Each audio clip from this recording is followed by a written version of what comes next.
Steve Thompson, president of Emery Thompson Machinery. Today I have something really exciting to show you. This is going to change the face of frozen desserts dramatically. I've studied trends and fads throughout the years, lots of fads, but this one is a true trend that we're going to show you today. It's going to be something that if you have a frozen dessert business, you're going to want to add to your repertoire. If you're starting up a frozen dessert business, I would definitely have this product in your store.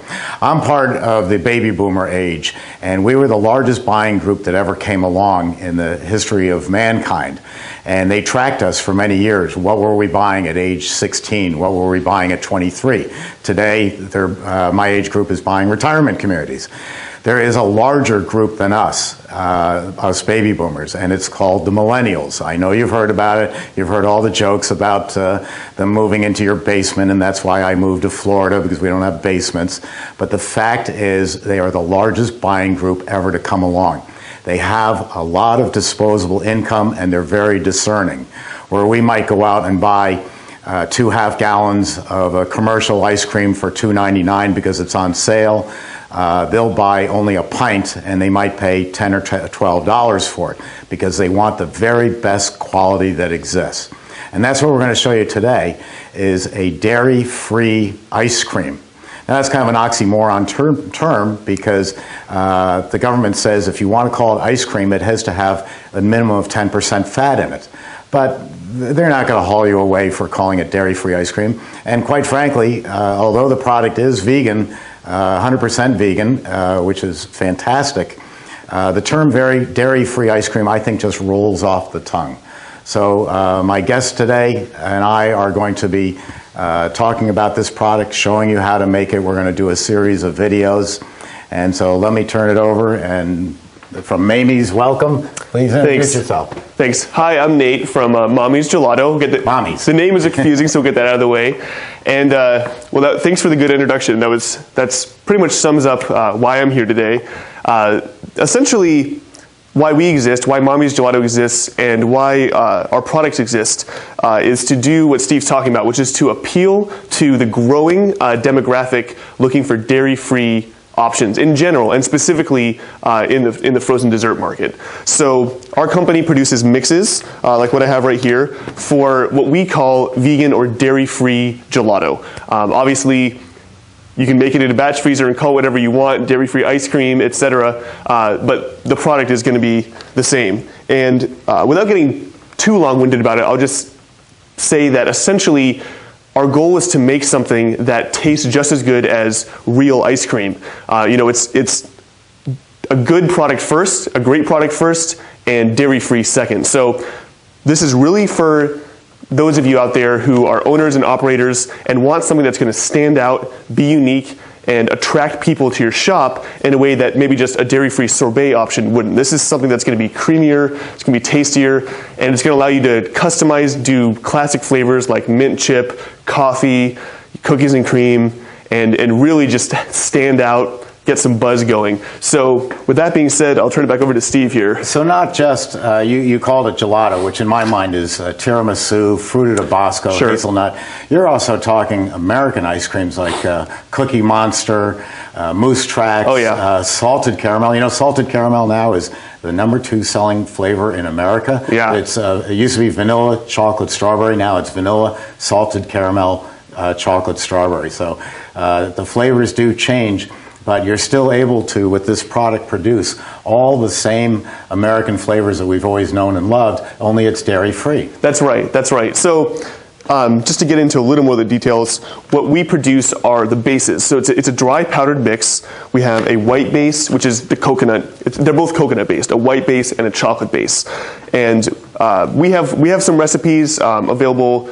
You know, if you email us or give us a call, I'll probably answer the phone, and I can give you recipes using. Well, I know you've worked with Green Mountain flavors. Yes, at multiple points. All natural flavors and extracts. Those are great. Obviously, with millennials, natural flavors and colors are really important too.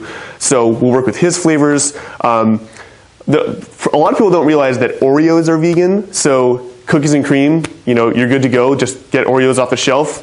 Vegan cookies and cream. The mint chocolate, we use Green Mountain flavors for that. We're going to do a coffee flavor today. That's a delicious option. So Yeah, you can really produce the full array of ice cream flavors in a dairy-free option. That's the goal here. Well, why don't you get that set up while I go sanitize the machine? I do want to just show one other big advantage right from the start, because if you've been in my website, emerythompson.com, and the 258 videos, you're starting to see more and more dairy-free products. But I want to just go off camera here and come back. I want to show you one big advantage. This is what I made at my last class, and this was a pineapple dairy-free ice cream, and it has at 0 degrees it's rock hard, so you really can't scoop this, and you would need a separate serving cabinet the way I'm doing it for the dairy-free ice cream. So that's another $2,000, $2,500. With Mami's product, which is a better balance, quite frankly, than mine, and I don't mind when people do a better product than me, but here this has been sitting out just the same, and that is going to scoop nice and easy. So that means this can go right into your serving cabinet. Those of you who already have an ice cream business and are saying, oh, I don't know about adding a new product, you really want to add this. Believe me, the millennials are a huge buying. Remember how you resisted taking credit cards, and now what a boon that is to your business? This is the same thing. And now that you've got a product that you can scoop and serve just like you would ice cream, it's going to be tremendous. So I'll get out of the way and go sanitize the machine, and I'll let you show them how we're putting it together. You do, though, have you're going to use an immersion blender. That's right. That's right. I just wanted to have some fun with this. You've seen the videos, and you've seen how Jeff came in with the hillbilly version of an what do they call it? Immersion blender. Hard to say. Immersion blender. He had a power drill and a paint mixer, and he put the paint mixer in. He's working it like this, and everybody, the emails I got, people are calling up, oh my God, it's horrible. He's using a paint mixer. I got just as many calls saying, where did he buy that stainless steel paint mixer? So it was a good idea. So I went out, and I was showing Nate this morning, I was very proud. I have this new, incredibly beautiful KitchenAid paint mixer. It is nice. It is beautiful. It's for doing all the blending. But then you reminded me of the movie Crocodile Dundee, where the guy is attacking him with a little tiny knife like this up in the Bronx. And he goes, that ain't a knife, mate. This is a knife. Show him what you got. All right, so show them the size of the thing. So this is heavy duty. Some of you might have an immersion blender already. If you do a lot of your own flavors and you use, especially if you use fresh ingredients, you might be blending. But this is a RoboCoupe 450. So this is a 450 watt immersion blender. If you're doing large batches of using our mixes, you're probably going to want something a little more powerful than Steve's immersion blender here. But for small batches, that'll work. And if you want to get rid of friends and family, it's going to be great for mixing cement. Exactly. So yeah, Waring, we've used products from Waring.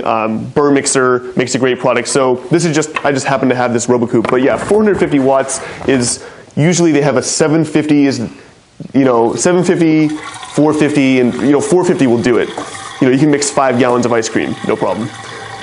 So let's get started here. Essentially, this is a 12.5 pound bag here. This is what the mix comes in. So it's a resealable bag. I'm going to go ahead and open the bag.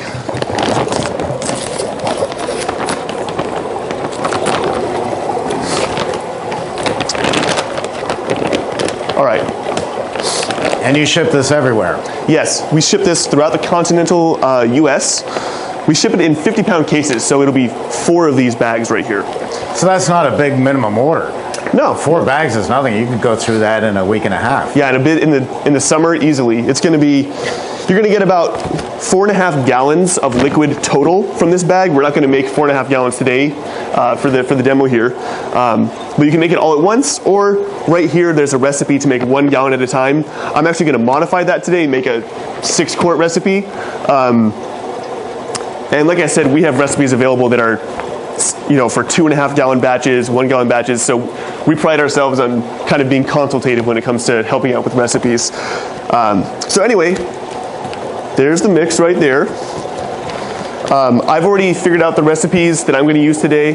So what I'm going to do is go weigh the mix first. That's step one. Luckily, Steve has a good scale here. So if you had a 44-quart Emery Thompson, the world's largest production batch freezer, you would just take that whole bag, add water, and you're good to go. Yep. So that's really very easy. Right. Here's my scoop here. While you're doing that, I'm sanitizing the machine. I'm killing off any bacteria that might be in the machine. I like to use Sterashine because they're well known by the health departments. Yeah. I've in the past used Clorox bleach, and they just freak out. They say, "Well, oh my God, you're going to poison everybody," you know. And I'd fight the good fight and say, "Well, what do you think I put in my swimming pool? You know, this is Florida." They still wouldn't buy it, but with the Sterashine, they know what it is. They're comfortable with it, and you're safe. Yeah, it gets the job done. It's a good name in the industry. It sounds like we're pushing a lot of products, but we're not. We're trying to make your job easier by showing you things that we have learned over the years that work. Both Nate and I, because you want to do this process simply and clean and fresh to the public. So before I actually start measuring this out, I just want to show, you know, this is what the powder looks like. It's white, it's coconut, and I'm just going to go ahead and start measuring it. I'm going to do 1,950 grams for this 6-quart batch I'm making. 1950.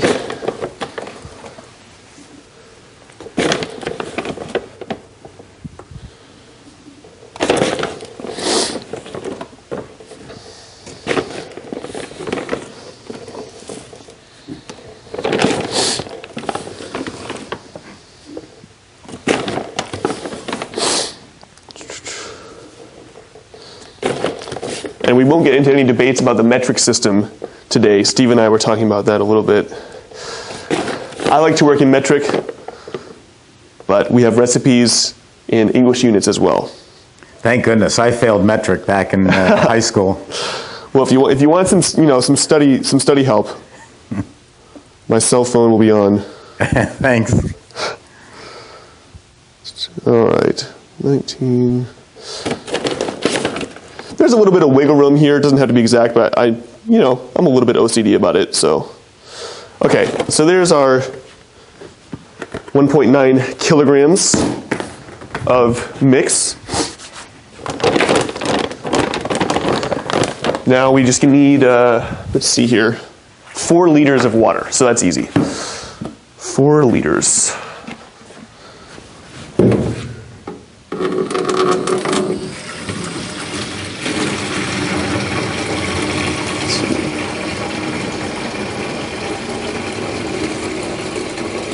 And before you ask, do I have to purify the water in any way? You know, here in Florida we have a high mineral content. No, you don't, because the coconut is such a very strong flavor in a good way that the water that you use is not going to be that critical. So just plain tap water. It doesn't get any cheaper than that. Yeah, and I just want to emphasize, it is just add water. You can make, I'm going to add this water here. We could blend it up like this and throw it in the freezer. I believe that's what you did yesterday, Steve, right? Or a couple days ago? I pre-made the chocolate last night because I think the flavor of chocolate comes out, it blooms if you give it overnight. Right. Oh, no, but the one that you demonstrated, the vanilla, the scooping? Just made it and put it right in. Yeah, so we could be good to go after I blend it, obviously. I think we're going to do a coffee one right now, correct? Yes. So, anyhow, I'm going to break out the big boy here. My weapon of choice. Okay, oops. And just to throw out statistics, because I like statistics, did you know that 25% of the US population is lactose intolerant, whether they know it or not? Huh. Now, interestingly, lactose intolerance is lowest among people of Northern European descent. So, a lot of people might not be aware of that. Oh, it's just kind of been here. Having some trouble with the cord.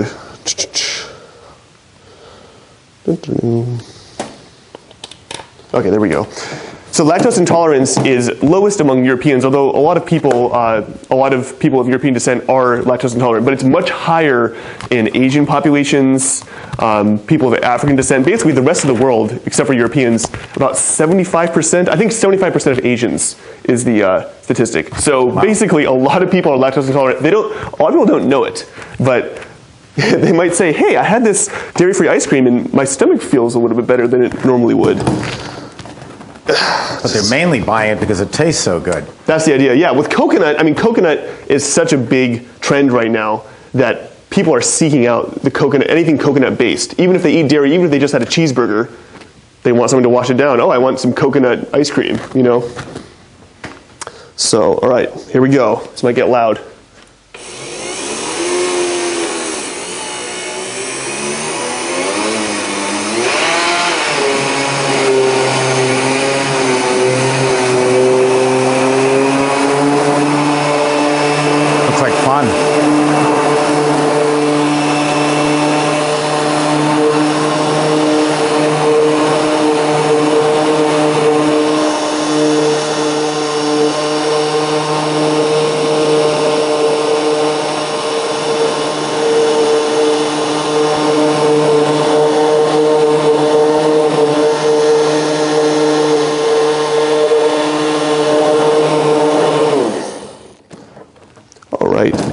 So we want to get the mix as smooth as possible, although in the batch freezer, it'll get smoother as it's mixed. But I think with this immersion blender, it gets the job done in about 20 seconds, and then I was just kind of doing an extra few seconds to make sure it's totally smooth. Let me just get this in the sink here. All right, so now we have our liquid mix. Coconut gelato mix. So we'll pour about 4, we're not going to use all that. Oh, that's right. We'll put about a little over 4 liters in. We don't want to overflow here. Yeah. All right. 4 liters? I would say 4 liters. We are going to get some expansion of this product. Normally you only get expansion through dairy cells. They expand what we call overrun. We will get some overrun here because water, when it freezes, expands. Just like in a lake. If you had a boat out on a lake and you left it there and the lake freezes, your boat will get crushed by the expanding water. So that plus some agitation in the machine, we're going to run it at full speed, and I'll let you pour that in. I'm trying not to spill it here. That's the hardest part, really. If you come up above the lip a little bit, it's easier. Can you see this on the other camera okay? Okay, here we go.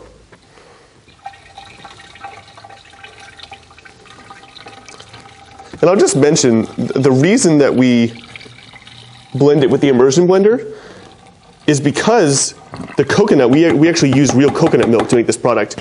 And it's a higher fat content than just a sorbet or something that would dissolve more easily. Oh, it smells good. Yeah, it smells like right there. Yeah, it's the real deal. It's the real deal. Okay, now I'll let you turn this on. You've never run the batch freezer before. Hit begin. Okay, I can do that. And then push homemade. We're going with homemade. And then push the up arrow, the start. All right, here we go. Yeah, that gets it spinning. So now it's agitating, and now turn on the refrigeration. All right, here we go. And we're freezing. Voila. And I think this is going to take, we'll guesstimate it, but I'm going to say about 8 or 9 minutes. Okay. So I'm just going to set a clock over here to give us an indication. I'll set it for 7. Now, would you say it freezes a little bit faster? Oh, the coffee. Oh, right. Yeah. I forgot the coffee. Let's not forget. So, you've got a recipe for this, right? You want to do? Let's put in 3 ounces. 3 ounces. Okay. 3 dry ounces. Now, the taster's choice will dissolve the freeze-dried crystals, and there are other companies. They'll dissolve right in the ice cream. Yeah, any instant coffee. Yeah. Do watch out for the 25 cents off coupon. I've poured them in sometimes with the product. You don't want that in there. We're using the decaf because the concept, just pour it right in. It's going to splutter a little bit. Get in there quick. Okay. The concept behind making coffee ice cream is tea drinkers aren't going to buy coffee ice cream. Only coffee drinkers, and coffee drinkers like their coffee strong. So we're making a strong coffee ice cream. we're using the decaf because I've had people eat some of this at 10 o'clock at night and then they're up for 2 days. So by making it decaf, you're going to get the exact same taste, texture, everything that you would from the regular coffee, only you don't have all the caffeine in it. Yeah, that's a judgment call on your part. Yeah. As the owner. So you can do any flavor you want with this. Yeah, pretty much. I get calls from customers all the time where they're saying, "Oh, I tried this new flavor and it worked really well," and I try to take notes on it. Recently, someone talked about doing a banana cookies and cream, which sounds really good. I haven't tried it yet, but apparently that's their biggest seller. But yeah, all the classic flavors, strawberry works fantastic. Any tropical flavor. I believe you've done a video where you use pineapple. Yeah. And pineapple juice will work great. As a general rule, with our mixes, you can replace up to a third of the water by volume with either with fruit juice or frozen fruit or fruit puree. There's some wiggle room, but up to about a third you can replace with, say, pineapple juice, and then that'll give you your pina colada. And that's going to be a nice creamy, pina colada flavor. So if I understand right, you're saying that let's say the recipe for this machine called for 3 quarts of water. I could take a quart of water out and add fresh fruit. Yeah, simple as that.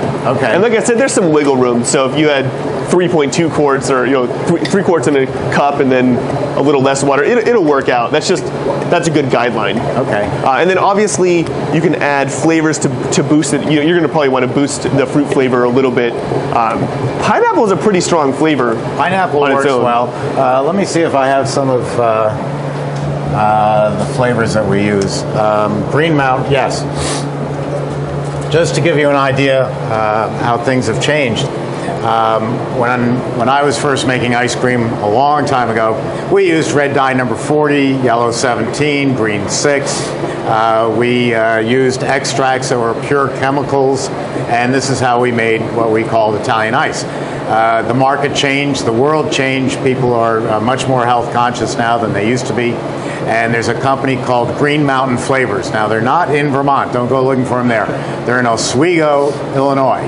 And Green Mountain Flavors, the president is Stan Sitton, and Stan has worked very hard making all natural flavors and extracts. Now, why would you need that? Well, right here in my hand, I picked out cantaloupe. You talk to any executive chef, and they'll tell you that working with watermelon or cantaloupe or honeydew melon, you squeeze the melon and all you get is water. Yeah. I mean, they're delicious when you eat it, but they're not a strong flavor. Yeah. It drives a chef nuts until Stan Sitton came along and Green Mountain Flavors. Now you've got an extract that's all natural that is going to bolster your cantaloupe. So Absolutely. If I was making this product, I would be using fresh cantaloupe in the machine, but I would also bolster the flavor with some cantaloupe extract, just giving it a little extra help. Absolutely. And we all say we don't want colors and dyes, but sometimes kids do. If you're going to make Superman ice cream or Superman dairy-free ice cream, they may want it to be bright red. Well, Stan's got a bright red extract. In fact, he sent it to me. This is on my other tapes, but he sent it to me. It was a bottle like this of beet juice. Yeah. And I said, Stan, I'm from the South Bronx. Do you really think I'm going to sell beet Italian ice? And he cracked up laughing. He said, no, Steve, beets are the reddest thing in nature. And we're going to use a beet extract and beet coloring to give you that bright red color that's going to attract the children. And you may say, no, I don't want any bright colors, but it is a talking point, and kids buy a lot of frozen desserts, and you can say, don't worry about it. It's perfectly fine. It's not going to leave their hands bright red like the old dyes did. It's not going to hurt their intestinal system. It'll stain your clothes though, so be careful. Yeah, I've done that. But it is all natural, so it's a perfect way of doing it. And in Brooklyn, maybe not the Bronx, but in Brooklyn, you could probably sell beet ice cream. You could get away with it. You probably could. If you're watching this and you have a shop in Brooklyn, I would say go for it. If it doesn't sell, we'll give you your money back for that batch. And if you're in Georgetown, D.C., it's your #1 flavor, I'm sure. Exactly. That's the way it works. But yes, Stan's a great guy. Green Mountain Flavors is a great company. And we found that with most of their flavors, so we have recipes that are available. Like I said, we can send you recipes. But as far as experimenting, we found that with the coconut base as opposed to a dairy base, you bump up the flavor, you know, maybe 20%. See how it goes. Coconut can be a bit stronger of a flavor, but you know, Green Mountain Flavor, they have guidelines for their flavors. They say, okay, you know, for 1 gallon, add 1 ounce, and you can just say, okay, well, I'll try that with the coconut. I'll add, you know, 1.2 ounces, and you just see how it goes. Yeah. So, and we've had lots of good results. We have customers who have great results doing that. So just get creative. It's more fun that way. And the net effect is when you have a mother walking into your store with a stroller, she can feel confident that your products are all natural. Yeah, it is a big thing these days. People always ask, they see a color and they say, why is it that color? And you have to say, oh, that's annatto, that's, you know, chlorophyll. It's a natural. We're going to, let me get a fresh container. We're getting ready to take this out already. Do you think it's good to go, or a little bit longer? I'm going to check it. You're the master. I don't use a timer on my machines because every flavor is different. Yeah. And if you have a machine where it's always shutting off at the same time, you have a perfect vanilla, but your other products aren't right now. I'll let that go a little bit longer. A little bit. Look at that color. Can you see that? That's beautiful. It's enticing. Jack, can I switch cameras over to here? That is a beautiful color, and that's just from the coffee extract. That is nice. Yeah, the coconut base, it's a real pure white color, so it really will take, whatever ingredients you add will really shine through. So probably another couple minutes maybe. Probably that's all it's going to take. So, you know, depending on your batch size and the recipe, you'll want to... And personal preference. Yeah. A lot of people will pull out, I know Jeff, who I work with, pulls out sooner than I do with his consistency because he wants to make 70, 80 gallons in the morning and be done for the day. So he's interested in working through it fast. Yeah. If you want to take this from the machine to the customer, you're going to pull it a little stiffer. Yeah, and I would say with our mixes, typically it takes a little less time to freeze than a premium dairy mix. So you want to do what Steve's doing and check it and just see when it's starting to look a little firmer.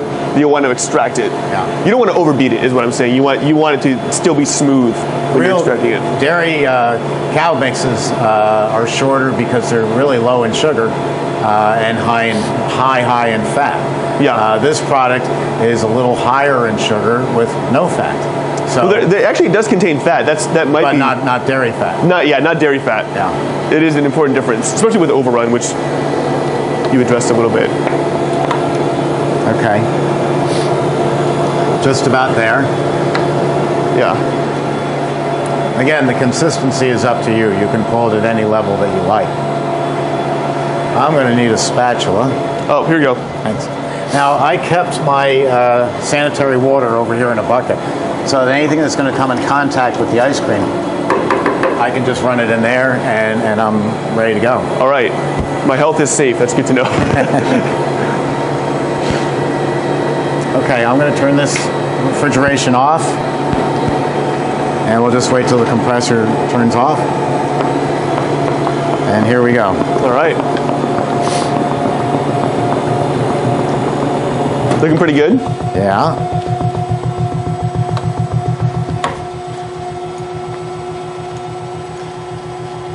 Now when we make the chocolate chip at the end of the day, we're going to add, not chocolate chip, the Oreo cookie. We're going to put Oreo cookies into the machine for flavor, and we're also going to add some as it's coming out. I think I've got that tub about as full as I can go.